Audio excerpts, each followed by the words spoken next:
Class 10th का एक chapter है कार्बन कंपाउंड्स और उसमें एक कॉन्सेप्ट आता है naming of hydrocarbons. Naming of hydrocarbons के लिए आपको दो चीज़ें बहुत अच्छे से पता होना चाहिए। कार्बन की जो दो प्रॉपर्टीज़ हैं, कार्बन की जो दो प्रॉपर्टीज़ हैं, पहली है कैटेनेशन प्रॉपर्टी जिसे हम सेल्फ लिंकिंग प्रॉपर्टी भी बोलते हैं, और दूसरी है इसकी टेट्रावैलेंसी, यानी कि कार्बन की वैलेंसी होती है 4। तो अगर आपको ये दोनों प्रॉपर्टीज़ बहुत अच्छे से वेल नोन है तो आप आगे के काम बहुत इजीली कर पाएंगे। नहीं नोन है तो इनके बारे में हम डिस्कस कर लेते हैं। कैटेनेशन प्रॉपर्टी का मतलब होता है सेल्फ लिंकिंग। तो कार्बन एक ऐसा एलिमेंट है जिसके पास सेल्फ लिंकिंग प्रॉपर्टी है, यानी ये खुद के साथ ही अटैच होकर के एक लॉन्ग चेन बना सकता है, एंडलेस चेन बना सकता है। और ये एंडलेस चेन की वजह से ही इसके बहुत सारे कंपाउंड्स हमारे सामने मौजूद हैं। तो जब ये इतना एंडलेस चेन बना सकता है तो ये बहुत सारे different type of hydrocarbons and other compounds, organic compounds भी बना सकता है। सेकेंड थिंग आती है टेट्रावेलेंसी की। कार्बन जो है, अगर आप उसका याद करें, एटॉमिक नंबर कार्बन का होता है 6। एटॉमिक नंबर 6 होने से इसकी कॉन्फ़िगरेशन बन जाती है 2 4। आउटरमोस्ट शेल में इसके पास 4 इलेक्ट्रॉन्स हैं, या आप कह सकते हैं इसके पास 4 वैलेंस शेल हैं। और 4 वैलेंस शेल होने की वजह से ये हमेशा कोवेलेंट काइंड ऑफ बॉन्डिंग बनाता है। बस देखिए, दो बॉन्डिंग होती है आपके पास, इलेक्ट्रोवेलेंट एंड कोवेलेंट। तो ये कोवेलेंट ही बना सकता है because it can only share. अब हम आगे अगर बात करें, कोई भी अगर आपको नेमिंग करनी हो तो कैसे करनी चाहिए। नेमिंग के लिए कुछ रूल्स हैं। रूल नंबर 1 क्या होता है कि आपको सबसे पहले अपनी काउंटिंग या चेन काउंट करनी वहाँ से स्टार्ट करनी होगी जहाँ पर सबसे लंबी चेन आपको मिले। जहाँ से सबसे लंबी चेन मिल जाएगी वहीं से आप अपनी काउंटिंग शुरू करेंगे। सेकंड थिंग, अगर आपके चेन में कोई डबल बॉन्ड है तो उसको आप प्रेफरेंस देंगे, यानी आप उसको सबसे छोटा नंबर देंगे। अगर ट्रिपल बॉन्ड है उसके साथ भी वही करेंगे, आप उसको छोटा प्रेफरेंस देंगे, छोटा नंबर देंगे, सबसे बड़ा प्रेफरेंस देंगे। नेक्स्ट इज़ कि अगर कोई अल्कोहल ग्रुप या अल्डिहाइड ग्रुप, जिसे हम फंक्शनल ग्रुप्स बोलते हैं, वो लगे हुए हैं तो सबसे पहले काउंटिंग में वो आने चाहिए। तो इसके बाद हम इनके नेमिंग के रूल्स ये पढ़ चुके हैं। अब आगे हम इनकी ज़रा एग्जाम्पल्स लेकर के समझ लेते हैं। देखिए, जैसे जो मैंने आपको सबसे पहले रूल बोला कि आपको लॉन्गेस्ट चेन को काउंट करना है। अब लॉन्गेस्ट चेन काउंट करते हैं। देखिए, एग्जाम्पल लेते हैं। मान लीजिए मैंने आपको एक क्वेश्चन दिया है ये, और मैंने आपसे बोला कि इसका आप नेमिंग कीजिए। तो नेमिंग कैसे करेंगे? आप बोलेंगे कि ये 1, ये 2, ये 3, ठीक है। या फिर आप यहाँ से नेमिंग कर लीजिए 1 2 3। अभी कुछ बच्चों को ये बड़ा अजीब सा लग रहा होगा कि इसमें हाइड्रोजन तो अटैच नहीं है। ये एक एग्जाम्पल है, इसमें आपको ये हाइड्रोजन मैंने लगाकर नहीं दिए। इसका वजह यह है कि जब आप अपनी चेन कंप्लीट करते हैं, देखिए 4 कार्बन की 4 वैलेंसी होती है, तो उसमें इस कार्बन की एक वैलेंसी यहाँ पर अटैच हो गई। बाकी की जो 1 2 3, ये 3 जो फ्री हैं डायरेक्टली हम H3 भी लगा सकते हैं, या फिर आप तीनों जगह इस पर हाइड्रोजन लगा दीजिए। इस कार्बन के साथ ये और ये 2 वैलेंसी कंप्लीट हो गई, एक वैलेंसी रह गई, 2 रह गई, वो यहाँ लगा दीजिए। इसके साथ 3 रह गई, ये यहाँ लगा दीजिए। तो ये कंप्लीट हो गई चेन।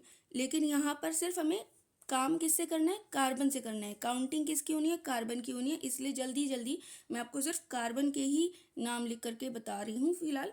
तो पहले इसको समझ लेते हैं। अगर आप यहाँ से काउंटिंग करते हैं तो भी 3 कार्बन है, इधर से काउंटिंग करते हैं तो भी 3 कार्बन है, अल्टीमेटली 3 कार्बन हो गए। तो आपको एक टेबल आपने याद किया है, अगर एक कार्बन होगा तो मेथ, 2 होंगे तो एथ, 3 हो गए तो प्रॉप, 4 होंगे तो ब्यूट। वो वाला टेबल आपको यहाँ यूज़ करना होगा। तो 3 कार्बन है तो प्रॉप, और क्योंकि सब में सिंगल बॉन्ड है तो एन, एल्केन बन गया, सफिक्स एन है। इसमें आपको कोई नंबर लगाने की ज़रूरत नहीं है 1 2 3। अब मान लीजिए कार्बन के नंबर्स मैंने बढ़ा दिए 1 2 3 4। इसके अंदर आप हाइड्रोजन का नंबर बैलेंस कर सकते हैं। यहाँ पे 3 लगेंगे क्योंकि देखिए इस कार्बन के पास ये एक वैलेंसी फुलफिल्ड है, बाकी 3 इसकी वैलेंसी फ्री थी, वहाँ पे हमने हाइड्रोजन अटैच कर दिया। इस कार्बन के साथ 2 वैलेंसी फुलफिल्ड है, एक वैलेंसी खाली थी, वहाँ पे हमने 2 हाइड्रोजन लगा दिए। यहाँ पर भी इसकी 2 वैलेंसी ऑक्यूपाइड हो गई, 2 फ्री हैं, वहाँ 2 हाइड्रोजन। इसके पास एक कार्बन की वैलेंसी फुलफिल्ड थी, यहाँ मैंने 3 हाइड्रोजन। या तो आप ऐसे अटैच कर सकते हैं या सीधे आप H3 लिख सकते हैं। अब अगर काउंट करेंगे तो 1 2 3 4, ठीक है जी, यानी कि 4 कार्बन हो गए तो ब्यूट हो गया, और सब सिंगल बॉन्ड है, ब्यूटेन हो गया। लेकिन अगर मैंने इस चीज़ को ऐसे लिख दिया तो अब आप क्या करेंगे, या तो आप चेन यहाँ से पकड़ेंगे, या चेन यहाँ से पकड़ेंगे, या चेन यहाँ से पकड़ेंगे। आइदर वेज में किसी भी तरीके से अगर आप लेते हैं तो आपकी चेन बन जाएगी। तो इसमें 3 कार्बन आपको ऐसे स्ट्रेट चेन में मिल रहे हैं, एक आपको नीचे मिल रहा है, ये बन जाएगा आपका मिथाइल ग्रुप।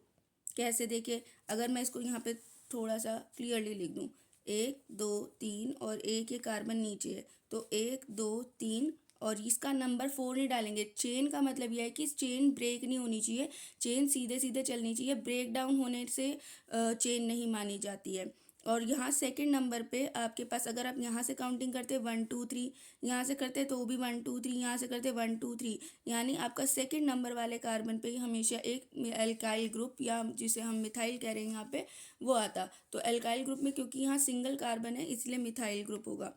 इनके हाइड्रोजन बैलेंस कर लेते हैं। देखिए इसमें एक कार्बन ऑक्यूपाइड है, एक वैलेंसी ऑक्यूपाइड है, बचे 3, यहाँ पे 2 और एक 3, देख रहे हैं हम, 1 2 3, 3 वैलेंसीज ऑक्यूपाइड हो गई, बची सिंगल एक वैलेंसी। यहाँ पर एक वैलेंसी ऑक्यूपाइड है 3, यहाँ पे एक वैलेंसी ऑक्यूपाइड है 3। इसका नाम कैसे लिखेंगे, इसमें देखिए मेन आपके चेन के अंदर कितने हाइड्रोजन आ रहे हैं, सॉरी कितने कार्बन आ रहे हैं, 3 कार्बन आ रहे हैं, तो यहाँ आ जाएगा आपका प्रोप। और सेकंड नंबर पे आपका एल्काइल ग्रुप आ रहा है। तो हमेशा जब हमारा नेमिंग आए और एल्काइल ग्रुप उसमें हो तो पहले एल्काइल ग्रुप लिखेंगे। एल्काइल ग्रुप का नाम है क्योंकि एल्काइल ग्रुप के अंदर केवल एक कार्बन है, तो मिथाइल, इसका नाम आएगा मिथाइल प्रोपेन, क्योंकि सारे सिंगल बॉन्ड है, प्रोपेन। तो यहाँ पे नंबर 2 ज़रूर लगाएंगे और छोटा सा डैश लगाएंगे। 2 का मतलब क्या हुआ कि सेकंड पोजीशन पे मिथाइल ग्रुप है, कॉमा नहीं लगेगा कहीं पे भी, 2 मिथाइल प्रोपेन। ठीक है जी।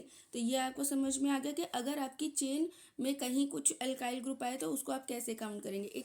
अब एक बड़ा सा क्वेश्चन लेते हैं, ठीक है। जैसे 1 2 3 4 5 6 7 और चलिए इतने ही लेते हैं। तो अब अगर इसको हम काउंट करेंगे तो किस तरह से करेंगे। अगर आप यहाँ से काउंटिंग करते हैं कार्बन की तो 1 2 3 4 5, ये आपकी लॉन्गेस्ट चेन है ना। देखिए 1 2 3 4 5, अगर आप 1 2 3 4 5 ऐसे लेना चाहें, 1 2 3 4 5 तो भी सही है।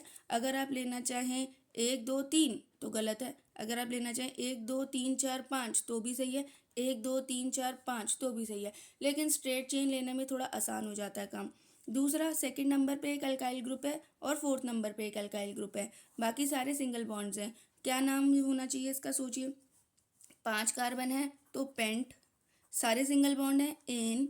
और देखिए सेकंड नंबर पे एक मिथाइल ग्रुप है, एक नंबर 4 पे मिथाइल ग्रुप है, तो हम इसको लिखेंगे 2,4 डाई मिथाइल। डाई क्यों आ गया, डाई इसलिए आ गया क्योंकि 2 कार्बन है, ठीक है, तो इसीलिए डाई आ गया। और नंबर 2 पे है और नंबर 4 पे है, तो आप जब काउंटिंग स्टार्ट करते हैं तो स्मॉलर नंबर से स्टार्ट करते हैं, इसलिए पहले 2 फिर 4। ठीक, उल्टा भी आ सकता है आपके पास क्वेश्चन कि आपको नाम दे दिया 2,4 डाईमिथाइल पेंटेन और आपको उसको अरेंज करना है। तो सबसे पहले अगर डाईमिथाइल पेंटेन है, चलिए डाईमिथाइल हेक्सेन ले लेते हैं हम, 2,4 डाईमिथाइल हेक्सेन। अगर मुझे इसका स्ट्रक्चर बनाने के लिए बोल दिया जाए तो कैसे बनाएंगे। तो सबसे पहले हेक्सेन है मेरे पास, हमें कोई आइडिया है कि 6 कार्बन इसमें लगेंगे, 1 2 3 4 5 6 कार्बन मैंने लगा दिए। 2 4 तो सेकंड पोजीशन पे मैंने एक कार्बन मिथाइल ग्रुप लगाया, एक मैंने 1 2 3 4 फोर्थ वाले पे लगा दिया। उसके बाद हम इसमें हाइड्रोजन फिल करने हैं। एक वैलेंसी इसकी ऑलरेडी फिल हो चुकी है 3, 1 2 3 फिल हो चुकी हैं, तो एक इसकी 3, इसकी 2 फिल हो चुकी हैं 2, इसमें 1 2 3 फिल हो चुकी हैं 1, इसमें 1 फिल हो चुकी है, तो 2 फिल हो चुकी हैं 2 बची, इसमें CH3। इस तरीके से ये मेरा जो है डाईमिथाइल हेक्सेन का स्ट्रक्चर बन गया। तो आई होप आपको सिंगल बॉन्ड अब समझ में आ गए होंगे। अब हम बात कर लेते हैं डबल बॉन्ड की। अगर कहीं डबल बॉन्ड या ट्रिपल बॉन्ड हो, जैसे मान लीजिए ये मैंने आपको ये कंपाउंड ये दे दिया, तो कैसे बनाएंगे। अब देखिए इसमें 1 2 3 4 5, अगर आप यहाँ से काउंटिंग शुरू करते हैं 1 2 3 4 5, तो ये तब भी तीसरे नंबर पे आएगा। इसको आप लेंगे 3 एल्कीन, और यहाँ पर अगर यहाँ से लेंगे तो 2 एल्कीन। तो देखिए यहाँ से 3 एल्कीन, यहाँ से 2 एल्कीन आ रहा है, तो मेरे को ये वाला नंबर नहीं लेना होगा, मेरे को ये वाली काउंटिंग लेनी होगी।